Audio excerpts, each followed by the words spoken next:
Des gens courent dans les monts et dans les vallées, dans les cimetières.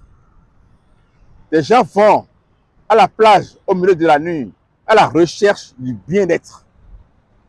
Mais le bien-être est à portée de main. Ce n'est pas loin. Lorsque nous avons le cœur dur, nous rejetons la parole de Dieu. Nous rejetons la vérité de Dieu. Parce que nous ne nous sentons pas capables de nous améliorer pour être conformes à la parole de Dieu, nous rejetons. Parce que nous voulons rester dans notre état stationnaire, à commettre des choses bizarres, des choses que Dieu n'a pas recommandées. Nous rejetons la parole. Nous refusons notre conversion. Ce faisant, nous rejetons également notre guérison. Pourquoi est-ce que tu as le cœur dur? C'est parce que tu ne veux pas te convertir pour avoir la guérison, la joie, la paix. Mais tu es obligé de faire des sacrifices tous les jours. Tu es obligé de verser du sang. Tu es obligé d'allumer des bougies. Tu es obligé de réciter des psaumes. Tu es obligé de donner de l'argent pour qu'on prie pour toi. Mais je t'assure que ces prières ne changent en rien et ne changeront en rien ta vie.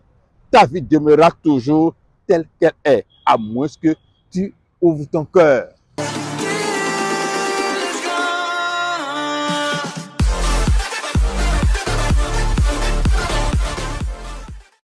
Bien-aimés dans le Seigneur, chers fidèles de l'émission Ce qu'il faut savoir, nous recherchons tous les jours la guérison.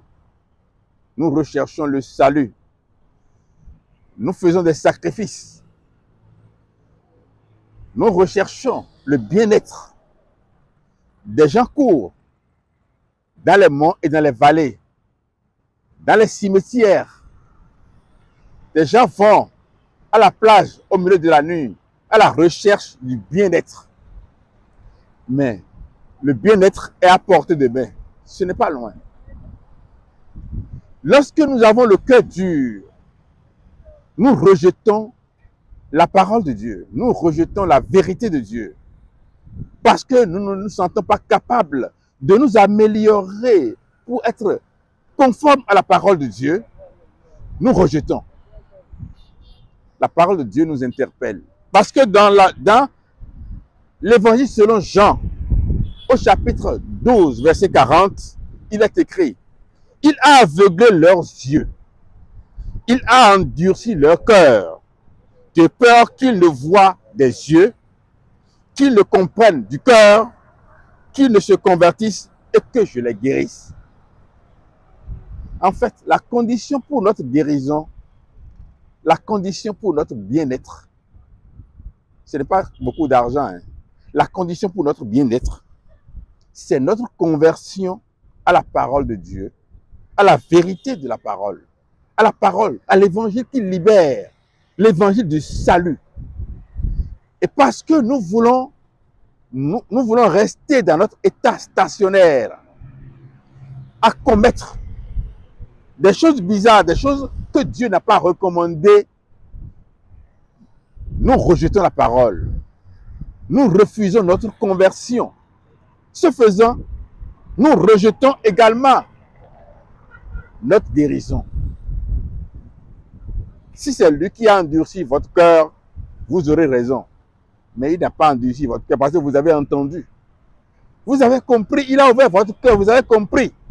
Mais vous ne voulez pas vous conformer à la parole de Dieu. Il a dit, il a aveuglé leurs yeux. Il a endurci leur cœur, de peur qu'ils ne voient de leurs yeux. Mais tu vois déjà. Oui, tu vois. Tu constates en toi-même que, je l'ai dit dans une émission, au moment où tu caches tout, Dieu te révèle au grand jour. Tu constates toi-même que, au moment où tu veux tromper ta femme, tu veux tromper ton mari, tu n'aboutis à rien. Tu prends un salaire, ce n'est pas petit, mais déjà à la date 5 du mois, tu es obligé de faire des prêts. de faire des avances sur salaire. Regarde bien ta vie. Tu as un salaire, pas des moindres, mais tu as tellement pris d'engagement que à la fin du mois, tu es obligé de te cacher face à certaines personnes à qui tu dois de l'argent. Ta vie n'est pas paisible, tu le sais. Donc tu vois de tes yeux. Mais tu refuses d'accepter. Tu refuses de te convertir. Tu es prêt à dire, c'est notre chose. C'est ce que nos parents nous ont légué. Et tu es attaché à une tradition qui ne te sauve pas. Pourquoi est-ce que tu as le cœur dur? C'est parce que tu ne veux pas te convertir pour avoir la guérison, la joie, la paix. Mais tu es obligé de faire des sacrifices tous les jours. Tu es obligé de verser du sang. Tu es obligé d'allumer des bougies. Tu es obligé de réciter des psaumes. Tu es obligé de donner de l'argent pour qu'on prie pour toi. Mais je t'assure que ces prières ne changent en rien et ne changeront en rien ta vie. Ta vie demeurera toujours telle qu'elle est, à moins que tu ouvres ton cœur. Et pour changer notre cœur dur, Christ a versé de l'eau. Il dit, je verserai sur, il dit, je répandrai sur vous l'eau pure et vous serez purifiés. Vous serez purifiés de toutes vos souillures et de toutes vos idoles. Les gens préfèrent garder leurs souillures, faisant la promotion du péché. Quelqu'un a dit, quand je n'étais pas sauvé, je n'étais pas dans l'évangile du salut, quand je commets l'adultère, mon cœur bat. Mais maintenant que je suis dans le chemin de la vérité, l'évangile du salut, mon cœur ne bat plus. C'est ahurissant d'entendre ces choses de la bouche de certaines personnes qui disent qu'ils sont chrétiens. C'est ça. Parce qu'on ne veut pas recevoir la parole qui libère. On refuse de se convertir. Mais la Bible nous dit, si vous ne voyez pas de vos yeux, si vous ne compreniez pas de vos cœurs, si vous ne vous convertissez pas, soyez-en sûrs, vous ne serez pas guéris. Mais Dieu veut pour vous la guérison. Et c'est ce qu'il faut savoir. Que Dieu vous bénisse et vous délivre de cette vie. Amen.